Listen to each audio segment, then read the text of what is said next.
చాలా అనిపించింది. ఒక 20 లక్షల వాచ్ గురించే ఇంత ప్రజలకు వీళ్ళు తెలియజెప్పడము, ప్రజలు ఏమో జరిగిపోయింది. అట్లాంటి వాచ్లు ఎన్ని ఉన్నాయి. కవిత 20 లక్షల వాచ్ పెట్టుకోవడం అనేది వాస్తవంగా ఇప్పుడు వాళ్ళున్న పరిస్థితుల్లో కానీ, వాళ్ళు సంపాదించుకున్న ఆస్తుల్లో కానీ చాలా చిన్న విషయం అండి.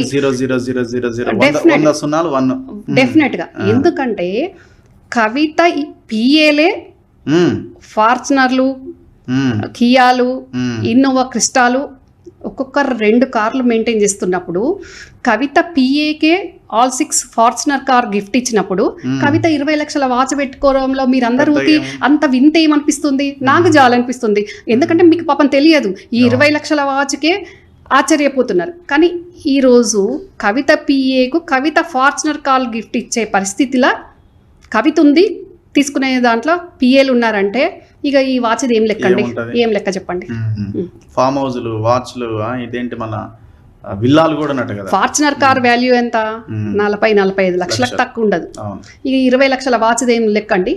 పిఏకే ఒక ఫార్చునర్ కార్ గిఫ్ట్ ఇస్తే ఆ పిఏకి ఇంకో 2 కార్లు ఉంటాయి. ఏంటి ఫామ్ హౌస్లు ఉంటాయి. లింగంపల్లి ఎంత సెంటర్ అండి? లింగంపల్లిలో ఉంటాయి. పిఏలకు ఫామ్ హౌస్లు ఉన్నాయి. ఫామ్ హౌస్లు ఉన్నాయి. ఫామ్ హౌస్ లేని కవిత పిఏ లేడు ఫస్ట్ ఆఫ్ ఆల్.